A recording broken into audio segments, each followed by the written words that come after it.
Hello friends, आपका स्वागत है अपनी पाठशाला चैनल में। ये वाला प्रोफेशनल नॉलेज पे पार्ट 11 है। इसके पहले 10 पार्ट अपलोड किए जा चुके हैं। एमसीक्यूज यहाँ पे बेसिकली डिस्कस किए गए हैं। चैनल अगर आप लोगों ने सब्सक्राइब नहीं किया है तो चैनल सब्सक्राइब जरूर से कर लीजिएगा, नोटिफिकेशन इनेबल कर लीजिएगा ताकि आगे आने वाले वीडियोज़ के नोटिफिकेशन आपको मिलते रहें। ये वाला वीडियो स्टार्ट करते हैं। क्वेश्चन नंबर 1 अगर हम देखें तो यहाँ पे पूछा गया है, in database normalization plays a very important role in this is generally use to remove.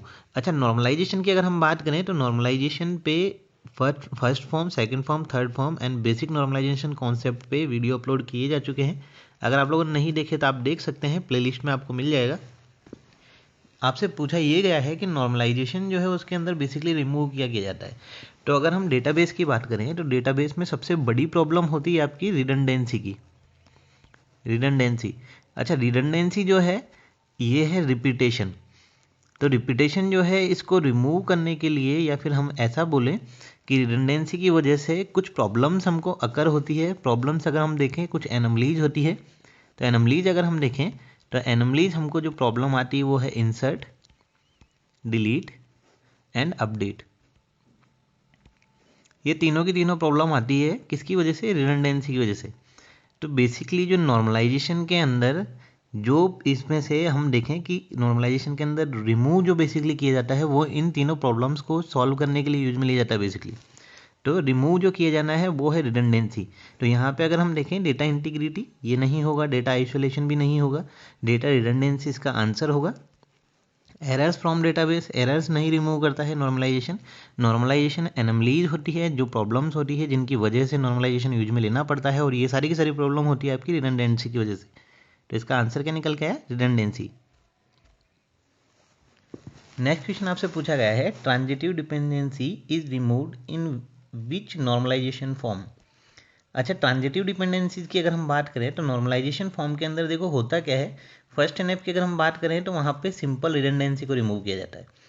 Second अगर नॉर्मलाइजेशन की अगर हम बात करें तो वहाँ पे फंक्शनल डिपेंडेंसी जो होती है आपकी, फंक्शनल डिपेंडेंसी को रिमूव किया जाता है। अगर हम बात करें थर्ड नॉर्मल फॉर्म की तो वहाँ पे आपकी होती है ट्रांजिटिव डिपेंडेंसी। तो ट्रांजिटिव डिपेंडेंसी जो है बेसिकली वो कौन सी नॉर्मल फॉर्म में आती है? आपकी थर्ड नॉर्मल फॉर्म में। तो ये थर्ड नॉर्मल फॉर्म इसका आंसर होगा। नेक्स्ट क्वेश्चन आपसे पूछा गया है, which one is not a valid level of abstraction. Abstraction level की अगर हम बात करें तो बेसिक यहाँ पे 3 लेवल्स होती हैं। तीनों लेवल्स अगर हम देखें तो सबसे पहली लेवल होती है आपकी फिजिकल, उसके बाद होती है लॉजिकल, उसके बाद होती है आपकी व्यू लेवल। व्यू लेवल जो होती है ये मोर देन वन हो सकते हैं। मतलब जो व्यूज़ है वो डिपेंड करता है कि क्या क्या टाइप से डेटा एक्सेस किया जाना है। डेटा को स्टोर कैसे किया जाना है वो होगा फिजिकल लेवल पे। डेटा किस तरह का स्टोर किया जाना है वो होगा लॉजिकल लेवल पे। और यूज़र उनको देख कैसे पाता है ये होगा आपका व्यू लेवल पे। तो फिजिकल की अगर हम बात करें तो इसको इंटरनल व्यू भी कहा जाता है। व्यूज़ की अगर हम बात करें तो ये एक्सटर्नल भी कहलाता है। एक्सटर्नल लेवल ऑफ एब्स्ट्रैक्शन या फिर एक्सटर्नल व्यू हम इसको बोल सकते हैं। डेटाबेस जो है आपका उसका एक्सटर्नल एब्स्ट्रैक्शन ये होगा इंटरनल। नेक्स्ट क्वेश्चन आपसे पूछा गया है, structure of table is known as. ये इजी सा क्वेश्चन है। स्कीमा इसको कहा जाता है। स्ट्रक्चर ऑफ टेबल जो है वो स्कीमा के नाम से जाना जाता है। इंस्टांसेज जो होते हैं वो पार्ट होता है टेबल का। व्यूज एब्स्ट्रैक्शन लेवल के अंदर आते हैं। एंटिटी और ऑब्जेक्ट ईआर डायग्राम का ये पार्ट है। आंसर यहाँ पे आपका आएगा स्कीमा। नेक्स्ट क्वेश्चन है, in relational database to similar kind of tables are connected using. अच्छा, रिलेशनल डेटाबेस की अगर हम बात करें, जैसे मान लीजिए ये टेबल है आपकी और दूसरी कोई टेबल है। सिमिलर टेबल है मतलब इनके अंदर जो एक कॉलम है वो सेम होगा। जैसे ये वाला कॉलम मान के चलें एक्स एंड एक्स, ये दोनों टेबल्स के अंदर सेम है। बाकी यहाँ पे वाई और जेड है, यहाँ पे डब्ल्यू और एम है। तो अगर हम यहाँ देखें तो x और x सिमिलर है। आपसे पूछा गया है, in relational database to similar kind of tables are connected using. अगर रिलेशनल डेटाबेस की बात करें तो दोनों की दोनों जो कनेक्ट होंगी तो ये कौन सी की से कनेक्ट होती है? अच्छा देखो, अब अगर यहाँ पे हम देखें तो यहाँ पे की कौन सी होगी? आपसे यहाँ पे बोला गया है कि कौन सी की को यूज में लेके किया जाता है रिलेशनल डेटाबेस में। तो बेसिकली जो की होती है इस टेबल की अगर हम बात करें तो इस टेबल के लिए ये प्राइमरी की है, और ये वाली जो की है ये इस टेबल के लिए फॉरेन की है। तो यहाँ पे अगर हम ऑप्शन देखें तो प्राइमरी हमारे पास है, कैंडिडेट है, सुपर है, कॉम्पोजिट है। आपसे पूछा क्या गया है कि two similar kind of tables are connected using. तो बेसिकली इसका आंसर क्या होना चाहिए कि सिमिलर टेबल को जो कनेक्ट किया जाता है वो कौन सी की से कनेक्ट किया जाता है, फॉरेन की से। प्राइमरी की को यूज में लिया जाता है, लेकिन कनेक्ट जो की जाती है वो कनेक्टेड की जो है वो फॉरेन की ही कहलाती है। एक टेबल की प्राइमरी की दूसरी टेबल के लिए फॉरेन की कहलाएगी। तो बेसिकली देखा जाए तो यहाँ पे आंसर इसका प्राइमरी भी हो सकता है, और अगर प्राइमरी नहीं होता है तो फॉरेन की होगा। फॉरेन की अगर मान के चलते हैं तो ऑप्शन आपका आएगा नन।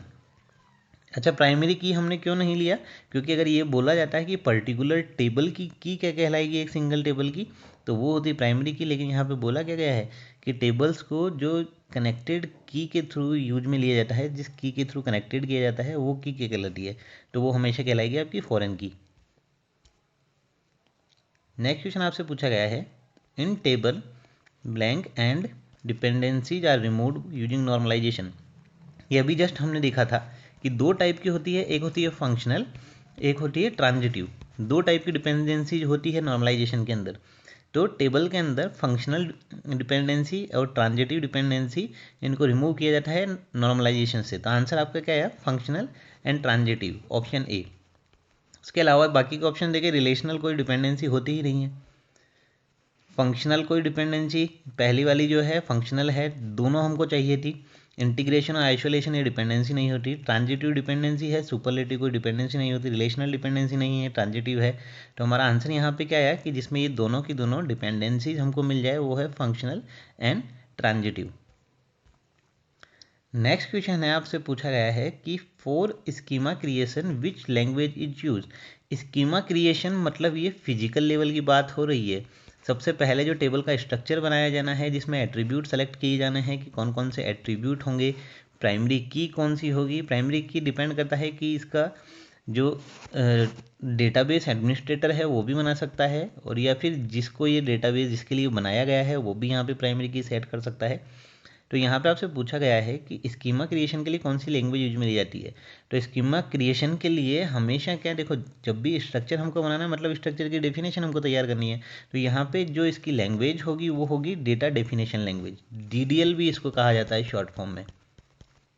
मैनिपुलेशन जो है ये डेटा पे ऑपरेशंस करने के लिए यूज में ली जाती है। Transactions control language basically transaction control के लिए, और डेटा कंट्रोल जो है डेटा फ्लो को कंट्रोल करने के लिए यूज में ली जाती है।